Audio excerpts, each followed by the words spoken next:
Olá pessoal, tudo bem com vocês? Como vimos nos estudos do capítulo 2, os fundadores do governo representativo, eles não estavam preocupados que as eleições elas pudessem gerar ou resultar em uma distribuição desigual de cargos, tá bem? A atenção deles estava sempre voltada para o direito igual ao consentimento. Dessa forma, qual que é o método de seleção que favorecia esse direito igual de consentimento? Pensem aí. O sorteio ou o voto? Vimos que era o voto, correto? Deliberadamente e após muitas discussões, entretanto, outra característica desigual desse governo representativo foi introduzida, que era o quê? Que era que os representantes eles eram socialmente superiores àqueles que os elegeram, tá certo? Nós vamos perceber que os fundadores do governo representativo eles acreditavam firmemente que os representantes eles tinham que se destacar da maioria de seus eleitores em riqueza, talento e virtude. Na época em que o governo representativo ele foi introduzido, estabelecido, a população que compunha o eleitorado, ela variava de país para país, tá certo? Por exemplo, na Inglaterra, apenas os estratos superiores da sociedade poderiam votar, enquanto nos Estados Unidos e na França, a gente já percebe que o direito de voto foi estabelecido a elementos mais populares. Tudo bem? Mas seja qual for o limite para ser considerado um eleitor, medidas foram tomadas principalmente para garantir que os representantes eles fossem superiores e que eles estivessem claramente acima daqueles que o elegiam. O que vamos perceber é que o que contava não era apenas a posição social, mas também essa superioridade dos representantes era definida em termos absolutos.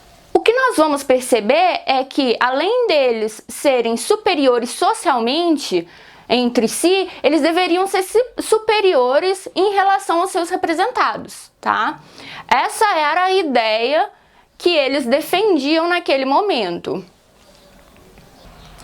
O governo representativo ele foi instituído com a plena consciência de que os representantes eleitos seriam e deveriam ser cidadãos diferenciados, tá certo? Socialmente diferentes daqueles que os elegeram. E o Manan, ele vai identificar isso como o quê? O princípio da distinção. Isso é o que o Manan chama de princípio da distinção. Mas antes de seguir com os nossos estudos, já deixe o seu like no meu vídeo, se inscreva no canal Jogada na Existência e ativa o sininho de notificações para ficar por dentro de todos os estudos que a gente desenvolver aqui, tá? Agora que já fez isso tudo, vem comigo pensar sobre o assunto.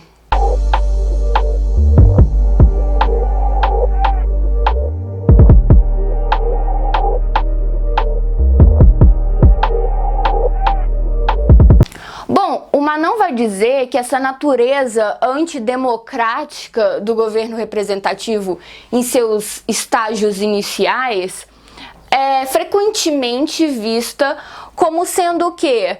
A natureza restritiva dos direitos de voto, tudo bem? Na Inglaterra pós-guerra civil, o direito do voto era, por exemplo, reservado a uma pequena fração da população. A Assembleia Constituinte francesa também fez uma distinção entre o que eles chamavam de cidadão ativo e cidadão passivo, tá? Tendo apenas os primeiros, né, os cidadãos ativos, direito de voto.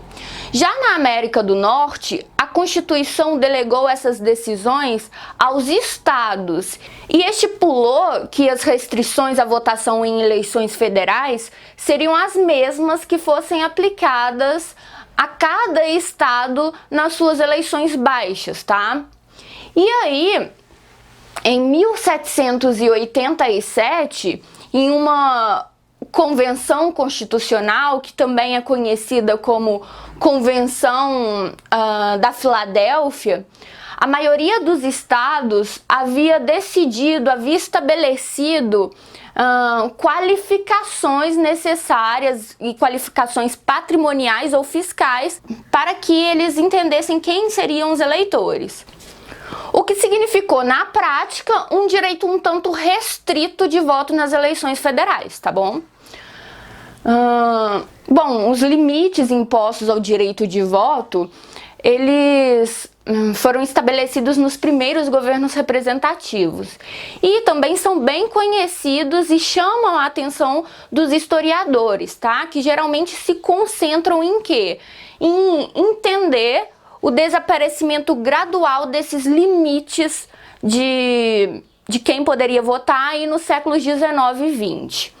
O que se tem notado, mas não é muito estudado, porém, é que, independentemente dessas restrições, havia também uma série de dispositivos, arranjos e circunstâncias para garantir que os eleitores eles tivessem uma posição social melhor do que o eleitorado. Isso é fundamental para o pensamento do Manin.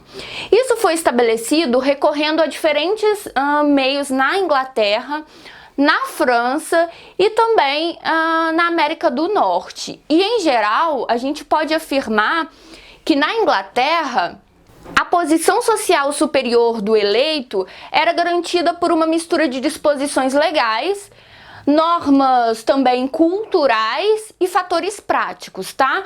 Na França, isso se constituiu por meio de disposições puramente legais. Já o caso americano é mais complexo, embora, como veremos mais adiante, mais revelador. Hoje eu vou me restringir a falar da experiência do princípio da distinção na Inglaterra, tudo bem? Bom, para que assim, nas próximas semanas, eu venha a investigar como esse fenômeno, né, do princípio da distinção aparece também na França e nos Estados Unidos.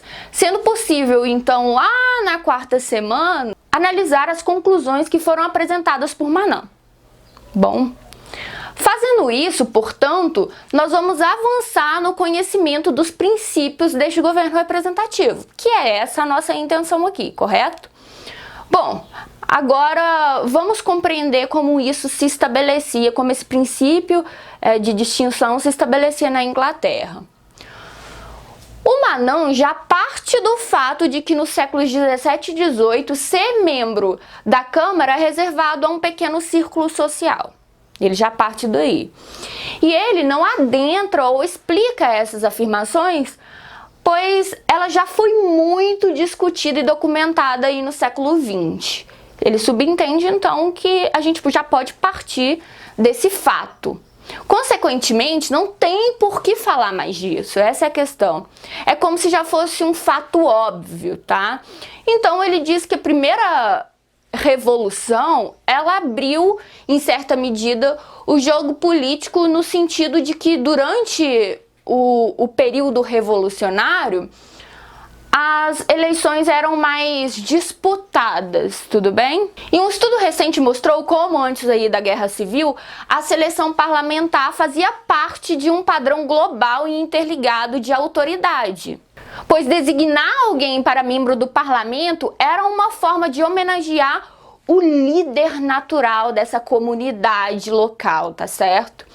Dessa forma, as eleições, elas raramente eram contestadas, pois o fato de outra pessoa concorrer ao referido título foi considerado uma afronta, tá?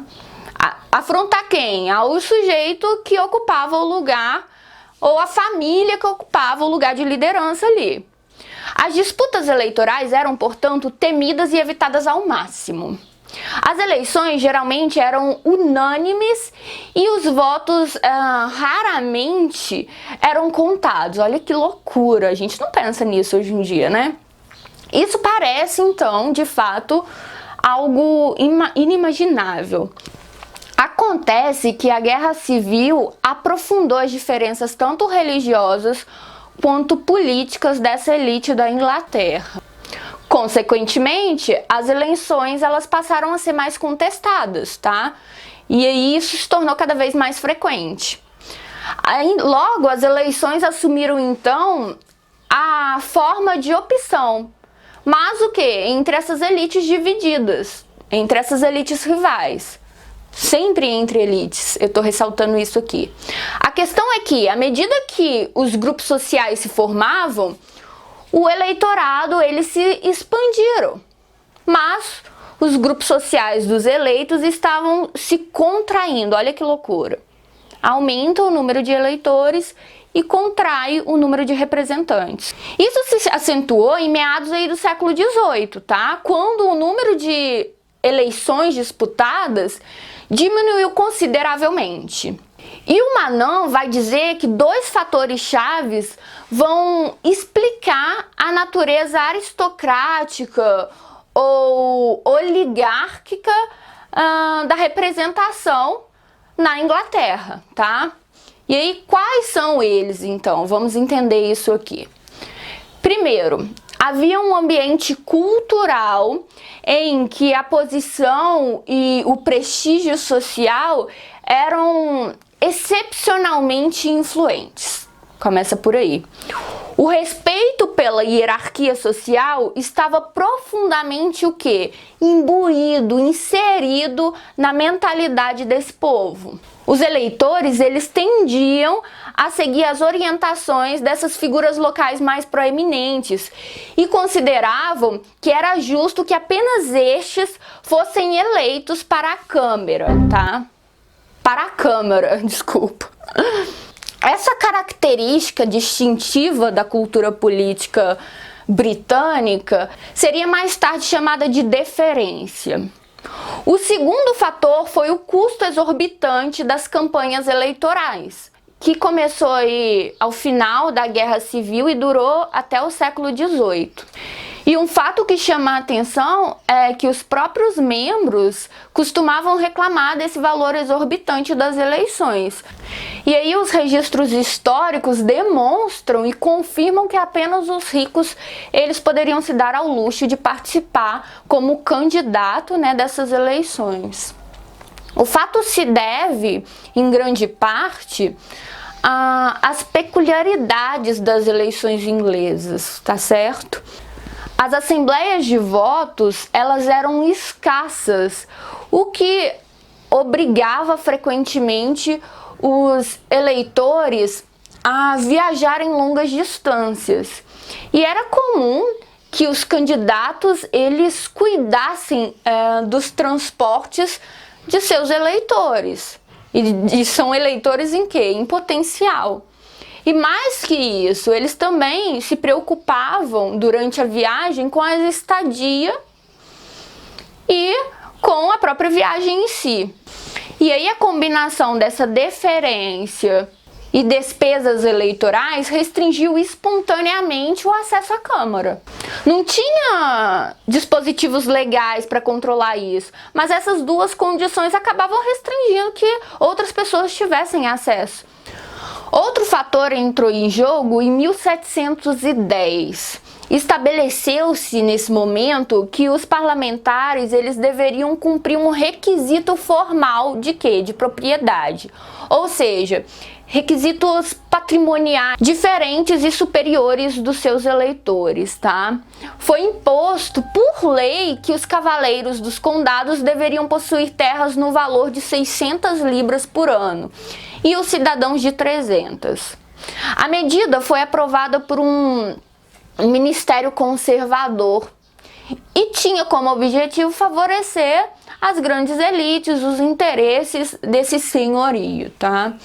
Em 1679, foi apresentado um projeto de lei para reformar as eleições. O projeto, ele continha várias disposições para garantir a independência desse parlamento.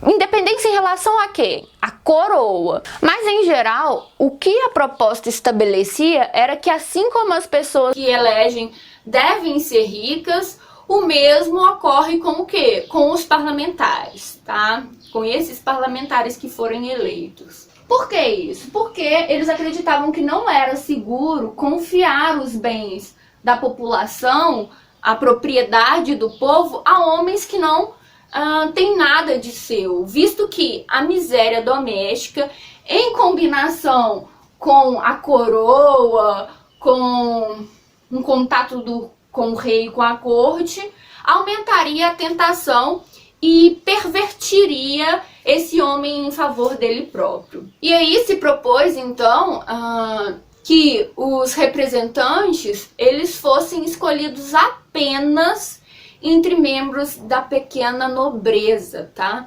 Que eram o quê? Que eram proprietários de terras no valor de pelo menos 10 libras, olha isso. Mais que isso, eles tinham que ter todas as suas dívidas pagas e terem mais de 40 anos. Ou seja, mesmo na Inglaterra, onde os direitos de voto já eram severamente limitados, restrições adicionais foram impostas aos representantes eleitos, né? A ideia é que os eleitos eles deveriam ocupar uma posição social mais elevada do que os eleitores. Enfim, né? Essa foi uma exposição sucinta sobre como Manon detectou esse princípio de distinção na Inglaterra. Continuem no canal, pois na semana que vem eu vou falar um pouquinho de como a França fazia esse uso do princípio de distinção. É isso aí, pessoal. Grande abraço e até a próxima terça.